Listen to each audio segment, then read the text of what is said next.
Hey, do you want to come over and make a pot of tea, bring your favorite crystals?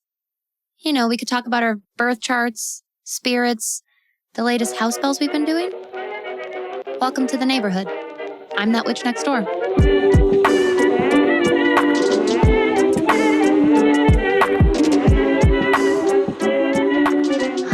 Well, hello, my wonderful magical neighbor. Welcome back to another episode of That Witch podcast. If you've never been here before, hi, I'm Danny. I'm that witch next door.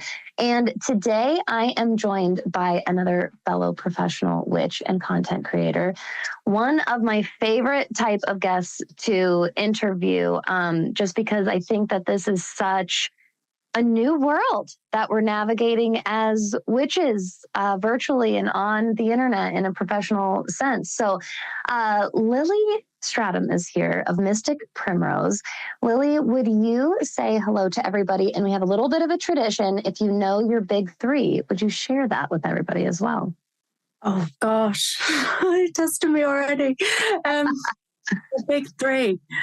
I can't remember what they are. They've just gone out of my mind. Obviously Sagittarius. Sag Sun. Yes. I think Leo's in there somewhere as well. I should have double checked. I can't remember. That's okay. There's definitely, you totally have those fiery Sagittarius vibes. Yeah. And I would not be surprised if there is Leo in there as well from your videos and stuff that I've seen. So cool. I will have to figure it out now because that's going to annoy me. But the Sagittarius and Leo's in there. I can't remember the other one. But yeah, there's definitely fire in me, put it that way. But thank you for having me. Absolutely. It's so nice to meet you. Did you hear about the podcast or did you find me on Instagram? How did we come to I think I've listened to a couple of your podcast episodes, and then I was I went through a dry spell where I haven't been on a couple of podcasts and stuff. I was like, maybe I'll reach out, see if anyone's interested. I do have a podcast myself, but I keep putting off doing it because I just don't have time. But no, yeah, I've listened to a few of your podcasts, and I was like, I just want to talk to another witch, please. It's the best. Exactly. Those are my favorite guests. Actually, that's something that I really made a goal. I think toward the end or middle of 2024 forward, I started, in this industry, you get a really big variety of people that reach out to be on a podcast in general. But especially in the spiritual industry, it can be so broad. And I just, over the last year or so, I've just gotten to this place where I'm like, I just really love talking to the witches. It's the best. You don't have to explain anything and they just understand instead of people being like, what? Yeah. I'm like, you guys just know, so it's fine. Yes, exactly. So Lilly, tell us a little bit about you and Mystic Primrose and what it is that you do. Okay, so little backstory. I have a bachelor's and a master's degree in science. So it's a little bit, I don't know whether it's ironic or whatever, that I now do witchcraft. During COVID, I've always been into witchcraft and everything. And I was managing people's social medias and stuff at the time. And I already had my Instagram account where it was kind of just lying there, not really doing anything. And I was looking for a bit of a side hustle. And I had got a few people asking me whether I sold spell jars, crystals and stuff. And I'm like, why am I not taking up on this? And then I bought a few bits of wholesale website and they pretty much sold straight away. But I guess I've not really told you the reason why I've created the Instagram account. That'd actually help. Or starting witchcraft. I'll kind of start the end. So been basically got into witchcraft.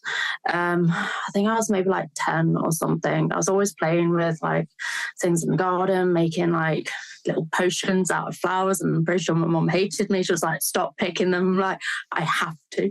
And I went to a metaphysical store, and at the time I walked in there and they had all these pendulums hanging from the ceiling, and I was like, oh my gosh, what are those? They look so cool.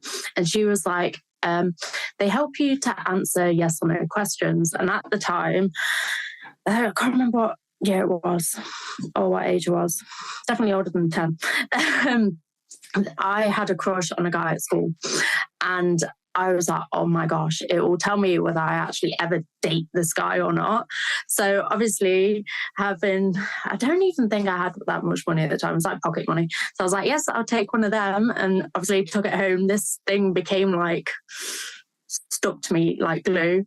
And obviously it said yes, that I would date this guy. But I did date him, even though it was for like 4 hours a few years later. It did work out. But we're now good friends, so that's fine. And then after that, I think I just like started dabbling into it a little bit more. And I saw on like Instagram, I think it was maybe like second year uni or something. It was like a witchcraft aesthetic thing that was kind of going around on Instagram. And I was like, oh, I want to join that because I like taking pictures and doing that sort of stuff. But I didn't want to put it on my own Instagram account because everyone would be like, what the hell is she doing? Like, we knew you were a weirdo, but are you okay? So I created a separate one. And maybe on like the 4th or 5th post, it got like 300 or 400 likes or something. And I was like, oh my gosh, I've never got past like 20 likes in my life. Like, okay, let's go for it. And then I dabbled with that for a couple of years. And then going back to where I started, COVID time, I was looking for a bit of a side hustle. And at this point, I think I had maybe like 6,000 followers or something. And I'd been like posting and ghosting. And I was like, I actually have this platform. People have asked me whether I sell anything. And I was like, you know what? I'll actually put everything into it. And it just started growing. I think I timed it right when Reels first came out. And then since then, I've been posting every single day. And it's just, that's just history, I guess. So Cool. A science degree has gone to waste, but here we are. I really love this because, you know, the big viral witchy accounts can be a little bit controversial sometimes, especially among like the traditionalists in the witchcraft community. There are a lot of witches. Again, this is super, not to put like generation against generation, but it is true that older generations who there wasn't social media, you know, around at all for passing on the tradition, started seeing different creators spout out content just for likes, just for followers, not really putting any of like the meat behind the witchcraft kind of a thing. So how has it been for you balancing the professional and creator and aesthetic side of it and the spiritual side of it for you, the sacred parts of it that are personal to you? Oh gosh, I don't know. I feel like, so when I created my Instagram account, that was kind of like how, like I was already into like witchcraft sort of thing, but it kind of like encouraged me to keep learning. So like when I first started posting, it was more just like flat lays of like cauldrons and stuff like that, not really teaching anyone. And then when people asked me, I was like, okay, I should probably learn my shit before I start posting it. So it's kind of like my Instagram is kind of like always ran in parallel to my own like journey. And I think, I don't know, maybe some Hawkeye people out there, but like I tend, when it comes to doing spell work or the spells that I do, especially maybe January 2024, I went through a bit of a crap breakup that everyone knew anyway. Those reels were kind of like leaning towards those intentions. So like, say, I think I was like, one of them was like, get your own power back sort of thing. And that was very much like in parallel to how I was feeling at the time. And the spells that I show on my Instagram are ones that I personally do. I do feel as though like just being a content creator, trying to come up with new ideas, and because of the shelf life of Instagram and TikTok and all that sort of stuff, it is so short. Having to post content out all the time is extremely draining. And I guess it does take away a little bit from my own practice, because by the time I've done like all these different like spell recipes and everything for everyone on social media, I get to doing mine. I'm just like, I don't want to do it now. So I think like that's the only downside. But I tend to like say like, if my own personal witchcraft thing away from Instagram, if it's like, say, last night with the whole full moon and the eclipse and everything, like it is still the same sort of low key, not big massive ritual sort of things. Or like, I recently moved into a new house and I've got a bath for the first time in ages. I used to have one at my parents' house, and then I went to uni. It's always been showers. So yesterday, filled the bath up and all that sort of stuff. And where the bath is, it like looks directly onto the moon. So I was like, I'm just going to stay here. So I just lit a couple of candles and everything. Obviously, I'm not going to post that on social media because it'll get taken down and I don't want to. But they are very much like in parallel with one another. And I think like making sure I get all my different bits and pieces and facts and stuff correct is important, because I've done it in the past where I've done it by accident. I think I named one rune a different one without like double checking, and people came for me and I was like, I'm sorry, I didn't mean to. And then so I'm never doing that again. My mistake. So I have like, there has been like a couple of times, like maybe like 3 or 4 years ago, where I'd get things slightly wrong, but now I'm like, I need to get it right. So I think it is fine. I think there's sometimes like where you were saying about like the controversial side of things. I think I did a couple of reels that included a condom, and that like obviously it is like you can use it for witchcraft and like say like sex spells, love spells and all that sort of stuff. But at the same time, like it is, I wouldn't say it's rage bait, but it did get more engagement than like a normal one would. And I think it's like balancing the two, because I don't want to go too rage baity and then take away for the whole witchcraft sort of thing, because I want people to learn about witchcraft and not turn it into like a gimmicky sort of page. I don't know, it's draining trying to balance it, but they've definitely run in parallel with one another. So yeah, I hope you know that personally, I think it's a testament to you putting thought and intention and care into that, into not wanting to, you know, bastardize a practice and wanting to keep it sacred, and also continue growing your business and your platform, which a lot of people maybe on the traditional side don't understand as much what that takes, what that means on these modern platforms. You know, it's going to come with doing things a little bit different than the old ways. It's going to come with being a little bit more visible and stuff like that. But I think that you really sound like you put a lot of thought into that. And personally, because I believe that witchcraft is a practice so based in intentions, like I think that your intentions matter so much. Now, you brought up something I'm so glad you brought up. There are so many people in our community, in our neighborhood here, who are wanting to put themselves out there more, wanting to grow their witchy platforms or their tarot YouTube channel, whatever it is.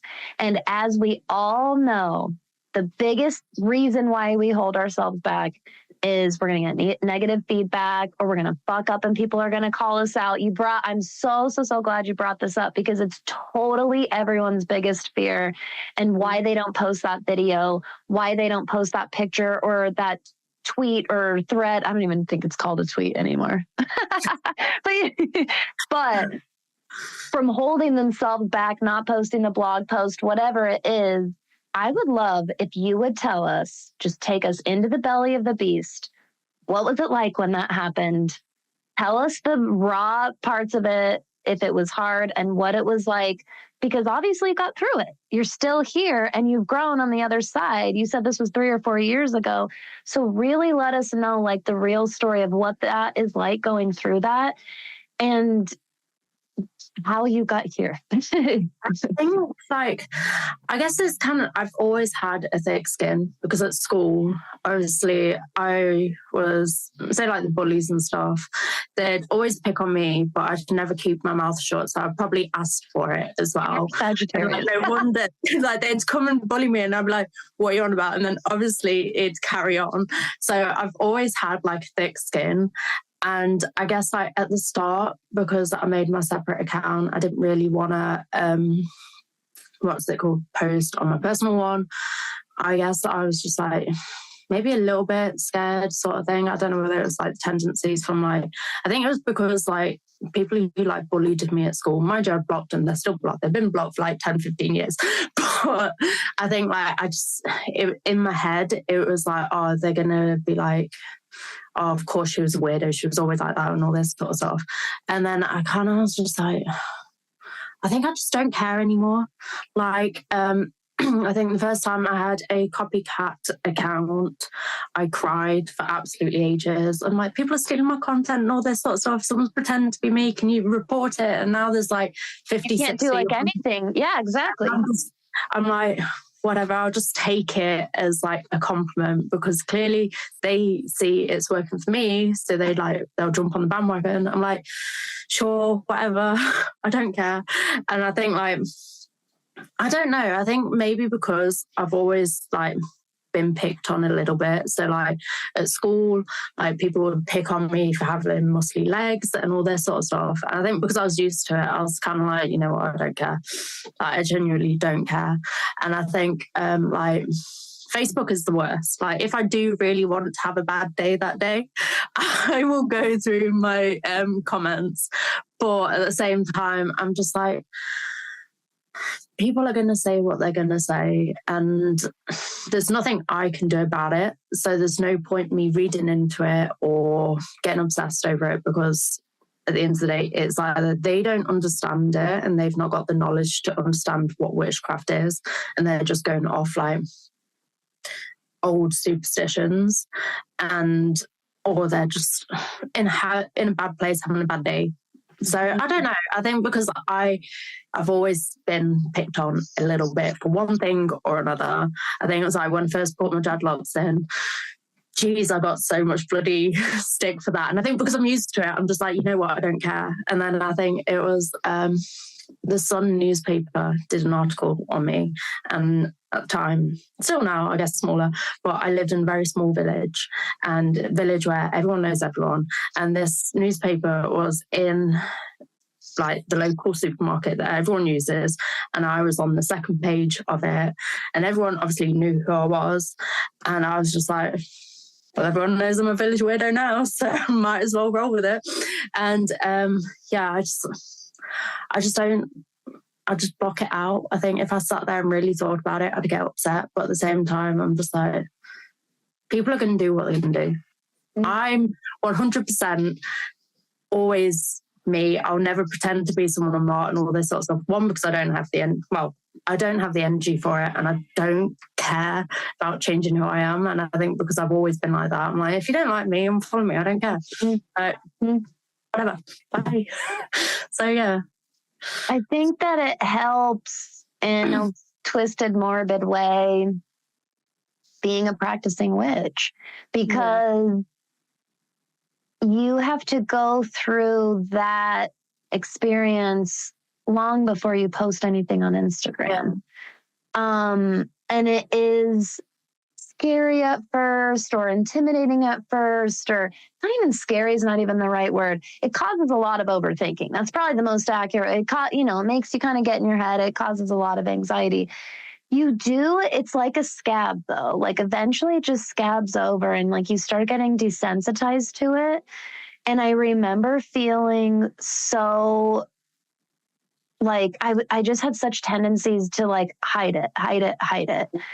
Now I am who I am. I wear what I wear. There are days where it's probably very obvious. There are days like I look like any old schmo off the street. But if anybody, you know, I live in a smaller town. And, you know, when people ask me what I do, it depends on the amount of energy I have that day, depending on how I answer. And sometimes I just say it. But more often than not, I usually say I'm self-employed. I own my own business, because anyone who's actually interested in me will like ask what I do. Anybody who's already not interested in me won't go another question past it. So we don't have to have the conversation.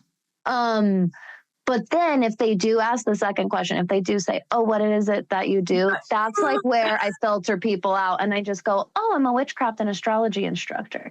And I just like put it out. I just say it now because you react like one of two pretty obvious ways when you hear that. You are either not fazed by it and or it's like cool to you, or it's weird and off-putting. Yeah. And people will like do that polite, like, oh thing. And you know that like they're not going to press it. You don't have to have this conversation anymore. It's a nice little filter. And I think that eventually, as scary as it might sound to some people, I think that comments can eventually be that.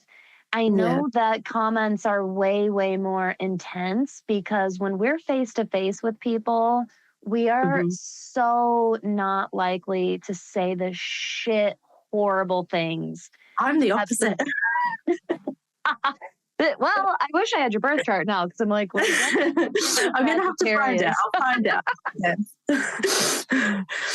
But what was it? Yesterday, not yesterday, a couple of days ago, sorry. So I've moved into my new house. It's a witchy cottage, like obsessed.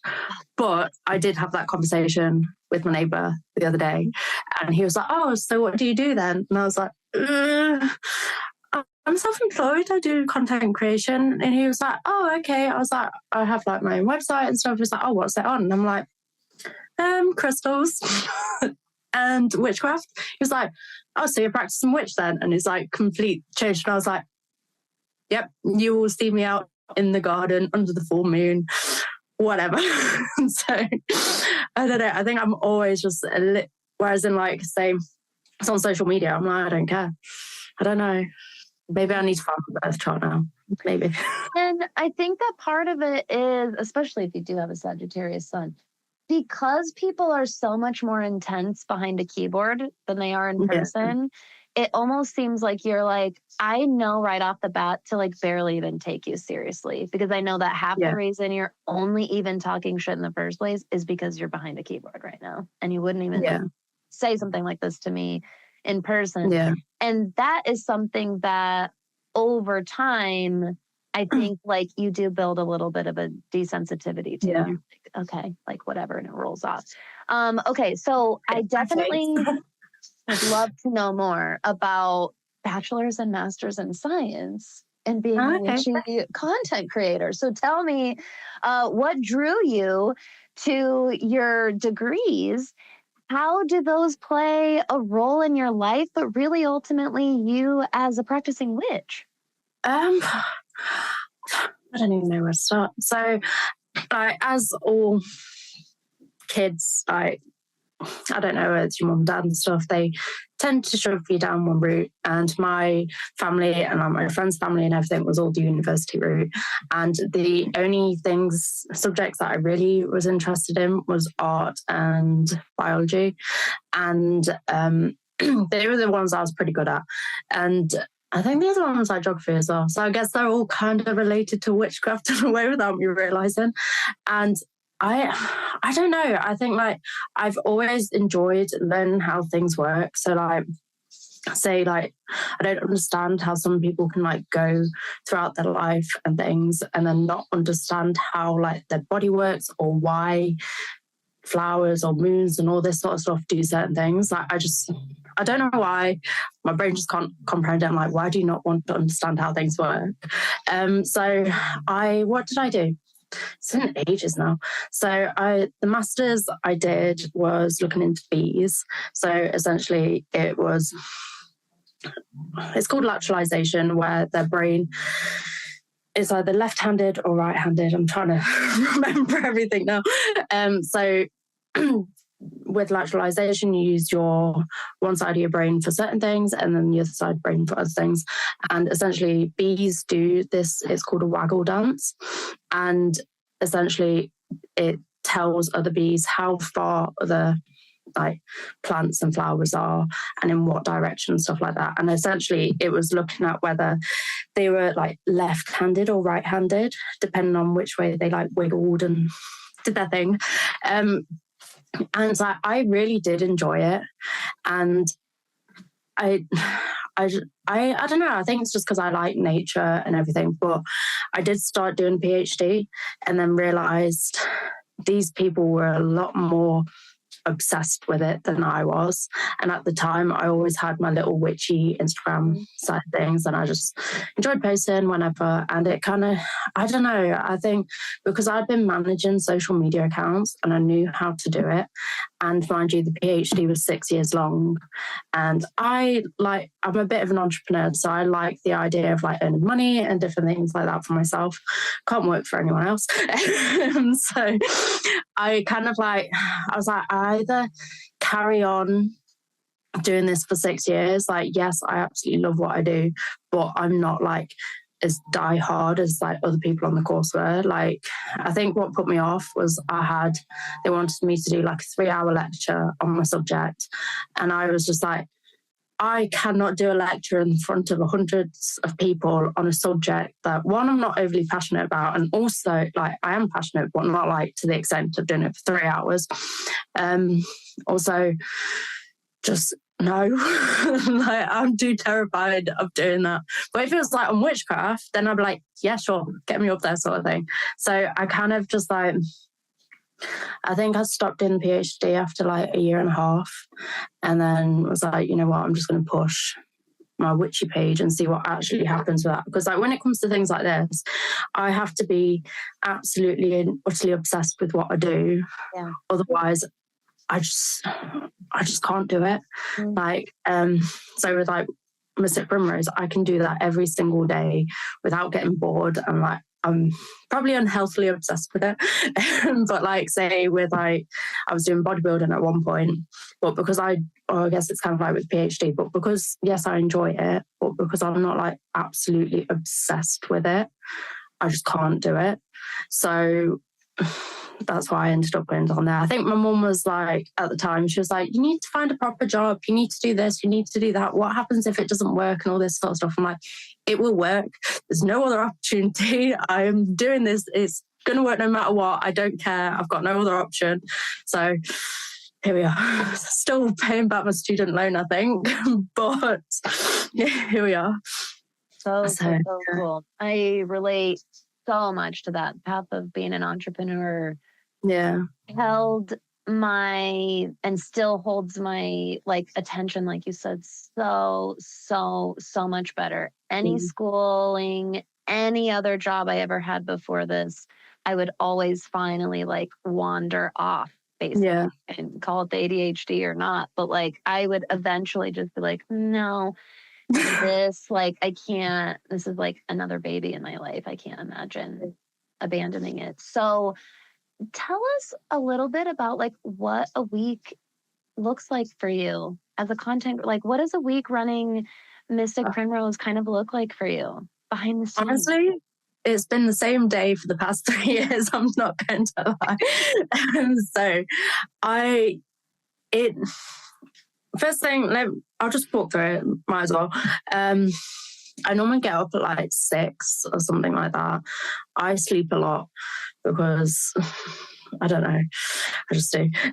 Let the dogs out, and then I come into my little shed, and I really should get some help with these orders. Everyone around me tells me you need to get someone to help. I'm like, yeah, I know, but it's easier if I just do it myself. So I literally spend from maybe like 6:30 to about 12 p.m. packaging orders, because I don't make anything up beforehand because I'm so busy, so I don't have time. So I'm making spell jars to order every single day. Sometimes I'm a bit like, I really should get some help here because this has taken me forever. And then after that, it's pretty much content. I try and wait till about maybe like 1 or 2 because then I can get it straight out after I've made it, because anything about social media, best times to post are between 3 p.m. and 6 p.m. just if you guys are interested. And then after that, I will reply to a couple of emails. I'll then go to the gym, come back from the gym and try and take the dogs for a walk if I have time, but they're very small. So, and the garden's a decent size. So I'm like, you go play for like an hour and a half, you'll be fine. After I've done that, it's just back onto social media or back onto my business, editing websites. I've got a book coming out, so I've been doing a landing page for that and all this sort of stuff. So it's pretty much just witchcraft every single day, day in, day out. And then say in the evening, if I have like a couple of spare hours, I'll do something that will, say like last night with the eclipse, I'll do something similar to that. My partner's away for a week, so I'm like taking opportunity to do like witchcraft every single day. Like I can do rituals without you thinking I'm a weirdo, but no, he doesn't. He just accepts it. But yeah, that's pretty much every single day. Orders take up a lot of time, and I think some of my customers don't realise I'm the only person that does it. And then when I tell them the situation, they were like, "Yeah, you should probably get some help." I'm like, "Yeah, I know. Everyone keeps telling me, like I'm aware," but it's, yeah, that's pretty much it. And then weekends I'll maybe try and take a day off, but I will still be on social media because I'm not, I don't want to say I'm obsessed, but it sounds like I'm obsessed. But it is my business, and like I said, I just can't get enough of it. Like I'm doing it every single day. I would not want to do anything else. I will not do anything else. That's me telling myself. But yeah, that's basically a day in the life of Mr. Primrose. It's really, really, really cool. So what would you say to like the past version of yourself who was just getting started? Because I think that there's a lot of people listening that are in that spot right now. Knowing now what you know and that you didn't know then before you got started, but we're kind of thinking about it, what advice would you go back and give yourself?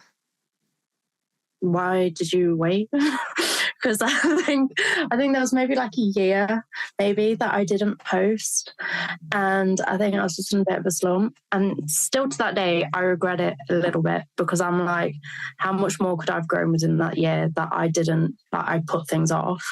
And honestly, I don't think, say like the childish version of myself, my younger self would be like, what?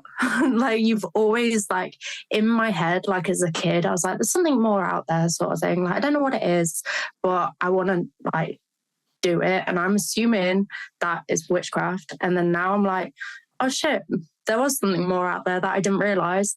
And I think I've always done like what I felt called to do. And I've only ever been like my authentic self, because one, I don't, like I said before, I don't have the energy for it. And I don't know, I think I just trusted in like my future self that I would know what, I don't know how to explain it. I just followed my gut instinct essentially.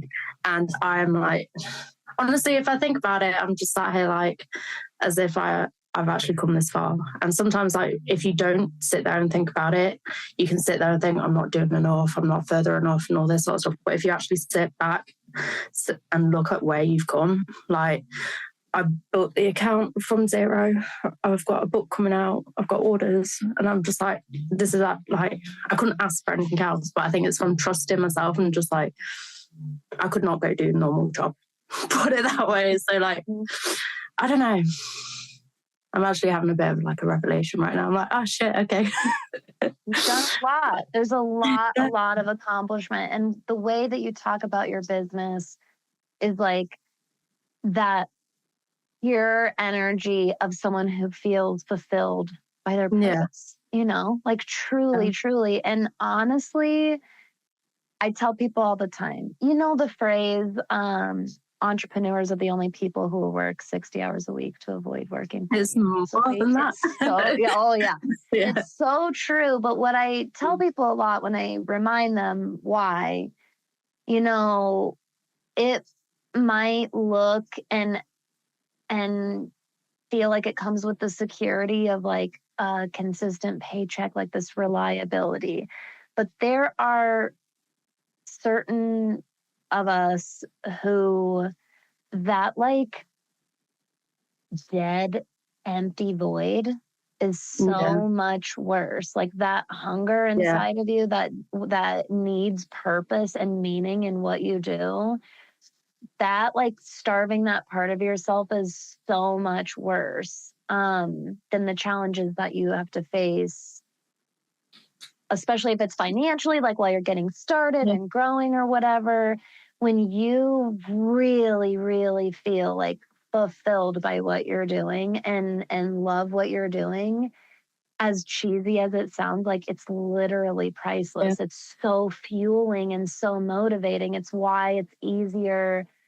It's why it's easy not to take a day off. Like I'm the same way where like my best friend, I didn't even realize I kind of knew, but not really until she was like, yeah, you like literally never take time off. And I was like, I really don't. I love it. Yeah, but I do. I love it. Yes, I love it so, so, so much. But there's definitely, you know, just like you described with your eclipse ritual, we find these ways to come back to ourselves and like treat ourselves and honor ourselves. But there's something special about loving it. Yeah, I think like, say like if anyone's listening and stuff, say if there's something that you've always wanted to do, like no matter what, why put it off? Like there may be a reason, like, I don't know, different reasons and why you can't, but at the same time, like you're always going to have this calling, and at some point you're going to have no option but to go down that path. Because I, like, with the whole witchcraft sort of thing, I could have sat there and denied it, gone got a normal 9 to 5 job, but I'd have still sat there, been thinking, what if there's something else more out there and all this sort of stuff. And I don't know whether it's because I'm stubborn or I just don't like a 9 to 5 job, or I don't know. But like, there's no point in ignoring it. Even if, like, say if you have got a 9 to 5 job and you want to start your own business, just start doing like little bits on the side at the weekend or whatever. And then sure enough, like if that's your destined path, then it's going to work. So just do it. Don't put it off. Yeah. But yeah. Feeling really fulfilled by your purpose is more motivating and fueling than a lot of people realize. I've also done most of us have had to start up our business while we were doing something else. It's not easy, and you are doing multiple things at once, but it's also a little bit easier than you think because it's exciting and it feels good. And I totally agree. This has been such a good conversation. Will you please tell all of our witchy neighbors here, where can we find you? Where can we follow you? How can we support your work? So I'm based in the UK, but most of you guys follow me from America. Everything is at Mystic Primrose. So that's TikTok, that's at mysticprimrose.com, where I handmake all my spell jars. Instagram, the whole lot. I try and keep it all uniform so it's easy for people. I do have a book coming out soon, so that's pretty much my own personal grimoire, because I've never really kept one. I've just kept it inside my own head, and this has been like my opportunity to actually write it out and put it on a page. So if you want my personal grimoire, feel free to head over to my website. You can pre-order it there. But yeah, that's it. mysticprimrose.com. Yeah. Pretty simple. This was such a fun conversation. Thank you for sharing so much with us. I really appreciate it. I feel like sometimes I'm too open. I just say everything. I'm like, maybe I should like can it. Well, then you're on the right podcast, because that's what we do around here. And there are people here who listen and really take it in. And I think that this is going to be such an inspiring conversation for a lot of people, because I talk to more and more of you every day who this is your dream. 2025 has been like pushing you even more toward it. I was really, really excited to get to talk with someone like Lilly because I knew that this was going to be some good motivation for a lot of people. If it helps with anyone, so yesterday I was feeling, just a quick little one before we close off, a little bit lost, everything going, I don't want to say tits up or whatever, but with it being, what's it called? The lunar eclipse full moon. So I got my period on the 7th. I went to a flea market. So did I. That is hilarious. Yeah. I went to the flea market that day and found a piece of Moldavite, which is ridiculous. I was seeing, I think it was 333, 222, and 777 all day. And I think it was like paired with the 999 like portal thing coming up. I was just sat here, I'm like, if that's not a sign, I don't know what the hell is. So it'll work. Universe is working in multiple ways. Yeah. So such a crazy. Spiritual positivity for all of us today. I feel like we're like, because we're recording this on the 9-9 portal, and I feel like we're taking all of that magic and like sprinkling that little fairy dust for everybody. Crazy times ahead. Hopefully good ones. Yeah. Oh, yeah. Crossing witchy fingers. Oh, thank you so much again, Lilly. This is wonderful. Yes. Neighbor, thank you. Thank you for your time today and every day. Make sure that until I see you next time, stay safe, keep letting yourself have some fun, and stay magical out there. If you are a big fan of That Witch podcast and everything we do here in our witchy neighborhood, I would be so grateful if you could head over and give us a 5-star review on Spotify and Apple Podcasts. This is something that helps boost our reach for the show, and it lets so many others know that what they're getting here at That Witch podcast is really, really good quality stuff. It only takes a couple of minutes, and it's totally free, and it makes a huge, huge difference. From one witch to another, thank you so much for your support, neighbor.